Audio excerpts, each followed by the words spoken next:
Hey guys, welcome to Creepy Conversations. This is Shelley. I'm Polly. And today we're going to get right into it. Polly has brought something. Kinda. All right.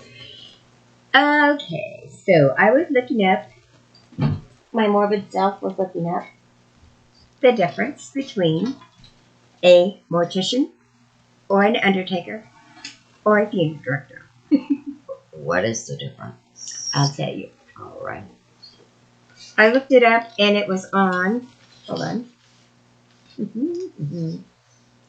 Goodwin University's e-news. All right. They all provide reassurance and comfort when people need it the most. People generally use all three terms interchangeably, even though their jobs are unique. Mortician versus Undertaker. Not the Undertaker. Kidding. I was like, I'm surprised my son didn't.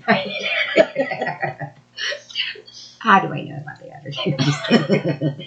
I used to laugh. Anyways.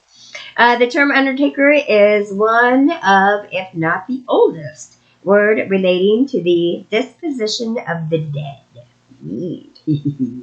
Now, as church graveyards, family cemeteries, and public cemeteries began to be used to bury the dead, the Undertaker's role became crucial. Undertakers were responsible for transporting the deceased from their home to the gravesite where they would be buried, the final resting place. In the late 1800s, the title of Undertaker became Mortician. Ah. Yeah. The duties of the Mortician are transportation of the body to the funeral home, paperwork pertaining to the death certificate, arranging notary services, assisting families in planning memorial, cleaning and dressing the body, embalming, cremation if applicable, grief support for the bereaved, officiating funeral services, creating funeral programs and memorial cards, assisting with video or slideshow equipment for funeral services, obituary writing, grief aftercare, death care, education. Now, Mortician and Undertaker versus funeral director. Just as Mortician replaced the term Undertaker, the term and title of funeral director often now overlaps with or replaces the term Mortician. So weird. Yeah. So it's all the same. Basically. Okay. The term, okay. However, there are distinctions between a mortician and a funeral director regarding job duties and salary.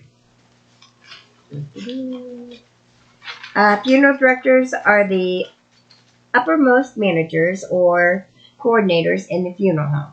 The funeral director is typically the person who owns and operates the funeral home. And their duties are usually arranging transportation of the body, preparing the body, arranging or directing the funeral services, arranging for pallbearers and clergy services, getting burial permits, which I guess I didn't know you had to do that, but it makes sense. Yeah, I didn't know that. I know, all this stuff is like behind the scenes stuff you never knew about.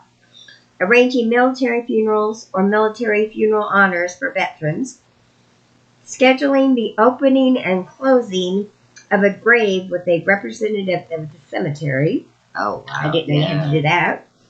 Probably to make it all official. Yeah, which is all like money. Right. They don't. This is all and it's like, extra. and you have to do this, so it's like you have no choice. More extra steps that you have to pay for. Whatever. Arranging the shipment of bodies out of state or country for final disposition, receiving and arranging floral deliveries, offering counseling to grieving families. Funeral directors also handle administrative duties like applying for transfer of any pensions, insurance policies, or annuities on behalf of survivors, which I didn't know they did that either. I didn't know that either. Yeah. Additionally, at smaller funeral homes, the funeral director may take on some of the duties of morticians mentioned previously. When the roles are split, morticians are in charge of transporting, washing, embalming, dressing, casketing the body in the coffin, and applying cosmetics to enhance appearance. So, I didn't know they did all the behind the stuff. I mean, some of the stuff I knew, was kind of obvious. But I didn't know they did the administrative stuff, like helping with insurance and all that. I didn't either. Yeah. I thought that was all like through like maybe an insurance company or whatever. Yeah, I didn't know they got that personal, but that's nice to know. I'm going to ask my mom if she knew about some of this, because she worked at Chapel Hill Memorial Home or funeral home for, I don't know, 7 years or something. That's where a lot of her family's buried out there. Yeah. So, and I didn't know you But needed she was in charge of like a lot of the paperwork and stuff like that. So I wonder. I didn't know you needed the permits and stuff as far which I just thought that you just had to say, hey, we are going to bury him here. Hey, we need to. I thought when you bought the plot, that was kind of a given that. Right, because doesn't the cemetery land have the permit already? Well, I would think that would be all like a package that's deal. just a money grab. That's what I thought too. I really do.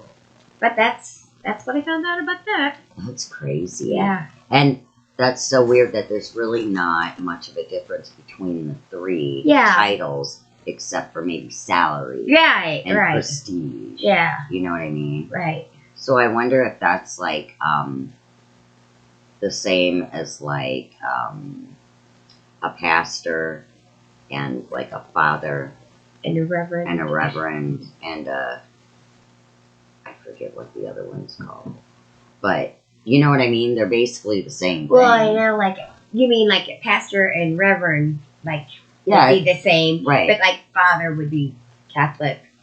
Well, yeah, but I know it'd be Catholic, different denominations, but it's all like pretty much the same. You know what I mean? Yeah, I don't know the difference either. Yeah. Anyways, but that's what I learned. That was good. Yeah, that was good. Yeah, I didn't know. All right, know either. So now let us know what you think. What do you think? Do you think that it's a money grab that they're adding all these things? Or do you think it should be simpler to be able to bury your loved ones and not go in debt? Yeah. I still owe my brother some money for my parents' funeral. It's not funny. No, I mean, that's not funny. I'm not laughing at that. I'm just saying I was laughing. I wasn't talking. It's just, it's not right. It's not right. I just didn't know that all the little things that went into a funeral. I didn't either. I had no idea. I just thought it was maybe a handful of things. Yeah. Well, I didn't know because, like, at our son's, we just cremated him. So we didn't have to do all the permits to bury, because we just, we did have to rent the casket because we showed him, and we did have to do the embalming and the That's what the they makeup. did with my dad, because they showed my dad that he was cremated. Yes. So so they did both of it, and it cost. That's why it cost so much, because both. You know? Exactly. Yeah, because you still have to embalm and do the makeup and rent the casket and all that. And then you have the viewing, right? And then you have the funeral. Yes. You know what I mean? So it's like a 2-day thing. Yeah. But by the way, and it's on record when I pass, I don't want to be shown. Just have my little urn there. Oh, that's my mom Why? too. My mom too. Yeah, No reason. I don't. Yeah, remember me how it was. Yeah. We've got internet. Yeah. You can see me. We've got video. Yeah, so it's on record. Don't show me. Do not show my corpse. That's right. Unless we're trying to scare someone. That's right. Unless you Hilarious. have the cactus. It would hurt them too. Where that pops open and I jump out.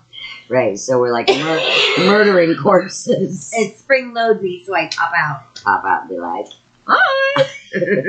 Thanks for coming, baby. Thanks for coming. Right. I said at mine, I'm going to have those little cards that look like mini Ouija boards, and then it'll say, keep in contact, or keep in touch. Goodwin. I am. I mean it. Mine will say, I want it plain. watch your back. With a knife. I told you not to show me. Watch your back. Sleep with one eye open. All right. Okay. So if you guys, let us know what you think about the whole funeral racket. Comment below or let us know at legendslorehauntings.more@gmail.com. And now is time for a little plug. Craving creepy content? Take a bite out of Legends, Lore, Hauntings, and More with Polly and Shelley, where creepy conversations taste so good. Stay creepy.